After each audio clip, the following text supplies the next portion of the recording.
Hello people, I'm Coolsye, and you know what I've been thinking about lately? Eggs. Giant eggs. Billy Hatcher and the giant egg. I don't have a case. It's really weird to me that nobody talks about this game anymore. It's almost like it was forgotten. I mean, it absolutely had the best video game commercial on television of all time. Lights out in the world and we'll save the day. Put your rooster suit on and roll your egg this way. Billy Hatcher. From the makers of Sonic the Hedgehog, Billy Hatcher and the Giant Egg. Lights on. Rated everyone. Only on Nintendo GameCube. So I decided, for the sake of this game not becoming a relic of the past, that I am gonna talk about it.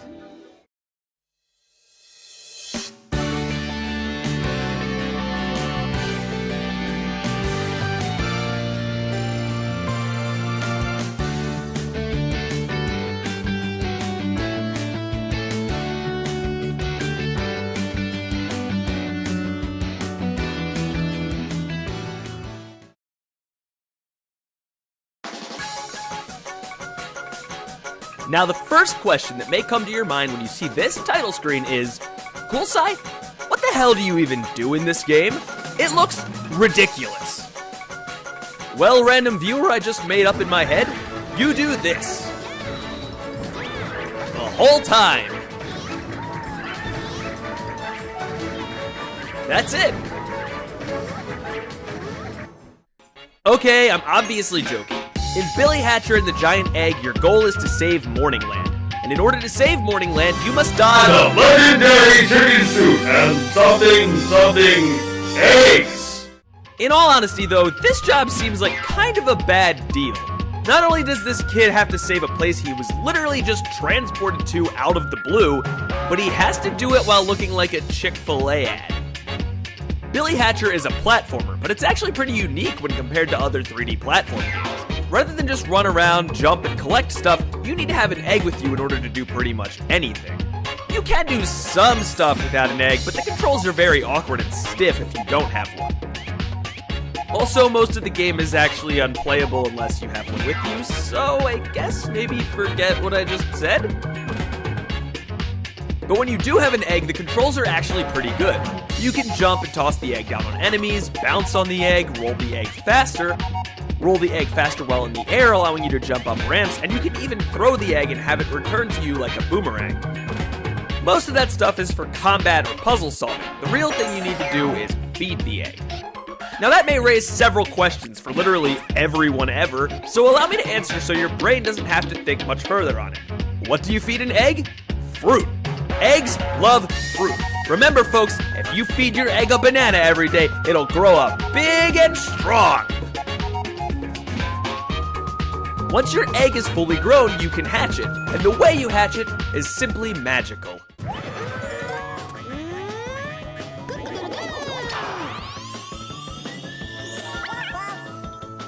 Beautiful.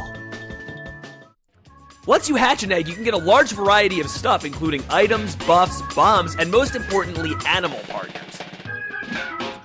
There's actually a large variety of animal partners that you can get from eggs, ranging from an electric monkey, to a flaming eagle guy, to a cute little penguin that can take care of enemies for you or deal with those pesky puzzles.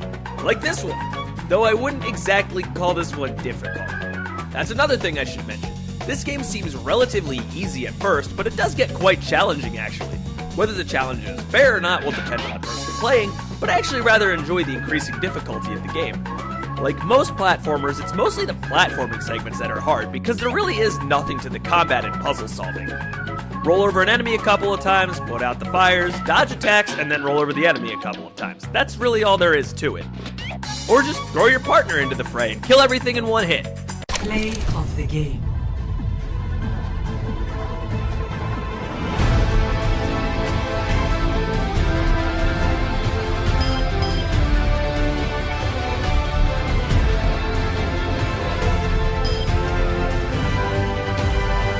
But on the other hand, the platforming can get pretty creative, like this part here for example, where you have to roll down the ramp with the Elder's Egg. It starts off pretty easy, but as you build up speed it gets really hard to control, especially when the path starts getting more and more narrow. Or this part, where you have to send an egg rolling down this rail at a speed slow enough so that you can climb this ladder and get to the cliff on the other side before the egg rolls off. I know it doesn't look super difficult, but again, that also depends on the person playing. It's never anything super complex, but it still adds a decent sense of challenge progression to the game. And now, the plot. If you can call it a plot. I honestly don't know if this game's lore is any good or not. I guess that's also something that depends on the person playing, but here we go. You start off in your typical forest wooded level, and the goal of each first mission of a new world is to save the chicken elder of that specific location so they can bring the morning back, and in the next mission you fight a boss. Once you defeat a boss, you open the path to the next world, and for each level you complete in true platformer fashion, you get an emblem proving that you've completed it. And honestly, that brings up a pretty good point to talk about next, the boss fights. Each boss has a unique attack pattern, but honestly, that's where the differences stop. I'm not saying that boss fights are bad by any means, it's just your standard dodge all of their attacks and then bludgeon them to death with an egg thing. You know, standard bashing someone over the head with an egg. Standardly. But if you don't like the boss fights, the plus side is that the boss theme is super catchy.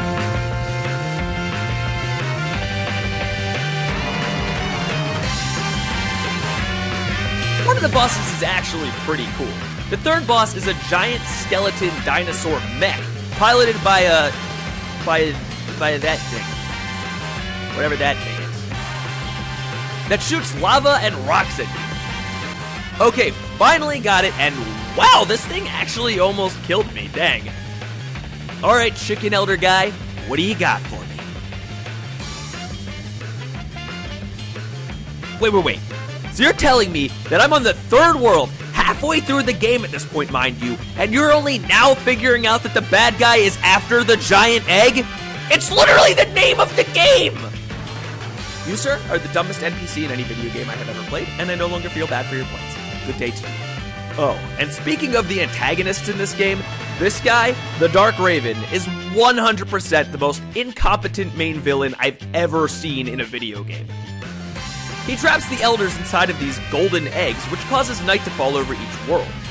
But when you are attempting to hatch the elders' eggs in order to save them, if the egg shatters, you lose a life, which obviously means the elder inside died. So basically what I'm trying to say here, Mr. Raven Guy, is you couldn't have just shattered the elders' eggs yourself? You don't think them being alive still is sort of like counterintuitive to your plans or something? I mean, either this Raven guy is just a really nice dude deep down, or he's just really bad at his job. Actually, I'm gonna guess the latter, because he also could have easily killed Billy at the very beginning of the game as soon as he got the chicken suit, but instead he just summoned some sucky enemies for you to kill, which actually help you more than harm you. So yeah, top 10 worst villains in video games. Number 1, the Raven Wizard thing from Billy Hatcher and the Giant Egg. Alright, I don't need to do that video anymore. After you save the Elder and beat the boss, you're granted access to the next world, which means you can move on, but there are actually up to 5 missions in each world from the start that you can unlock by beating them in order. Once you progress far enough into a certain world's missions, you get one that allows you to save one of Billy's 3 friends, Rolly, Chick, and Bantam, each of whom have a mission added to each world. A total of 3 additional missions are then added to each world once you rescue all of them. It's actually really cool because then it makes you want to go back to the worlds you've already completed and play through the friends missions. There are also these coins that you can collect. Collecting all of the coins in a world, in Billy's levels only, grants you access to the Sonic Team Egg. Yes, in certain levels there are eggs with the Sonic Team logo on them, and in order to unlock them you need to collect all of these coins in that specific world. Hatching a Sonic Egg grants you a partner from another of Sega's franchises, which is actually a pretty cool little Easter egg. That pun was completely unintentional, but nothing I can do about it now. As you can see, this one gave me a Chow, but it's also possible to get Sonic, Tails, and Knuckles from Sonic, Kapu Kapu from Choo Choo Rocket, Knights from Nights into Dreams, Rappy from Phantasy Star, and Amigo from Samba de Amigo. So yeah, the Sonic Egg is a pretty cool little thing that I just figured was worth mentioning. Also, the footage I was using to show the Sonic egg is actually from the multiplayer battle mode. Special thanks to Fivester and Woody for helping me get footage of that. Also, you can steal somebody else's hatch, by the way. What?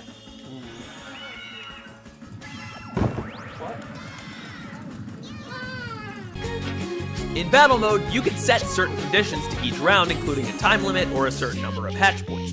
The footage I'm showing right now is of the hatch point mode, so the first person to 15 points is the winner. A lot of crazy shenanigans can occur in this mode, but mostly it's just super fun to play with friends and do things like this. Oh, and before I wrap things up, I'd also like to highlight one of my personal favorite features of the game, the Egg Gallery. I love games where you can collect data on different items, abilities, characters, or enemies. The enemy info from Kirby 64 and the catalog from Paper Mario The Thousand Year Door being my personal favorites. So the fact that you get recorded data on anything you hatch from eggs, whether it be a partner, an item, or even the chicken elders, is just really exciting to me. Except you, Yura. I have no respect for you. You suck. And that about does it for Billy Hatcher and the Giant Egg. Honestly, if I have anything to say about it, I think it could have made a pretty decent franchise if Sega actually decided to keep it going. Sure, it was silly and nonsensical at times, but honestly, that was part of its charm. It's also just a really solid and unique platform game that could have easily been expanded upon. Maybe add more items, more moves you can do with the eggs, give the animal partners more attacks to use, add a couple more missions for Billy's friends, maybe? Honestly, if this game were to get an HD remake, I'd be really, really happy. Not only because this game would look great in HD, heck, it was on the GameCube and it still looks pretty good now, but I mostly want a remake so that more people can play it.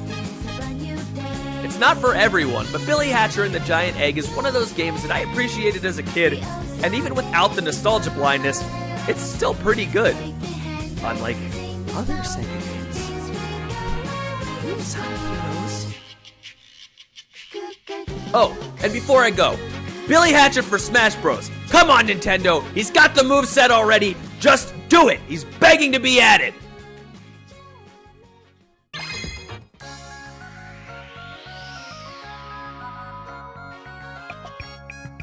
Good morning!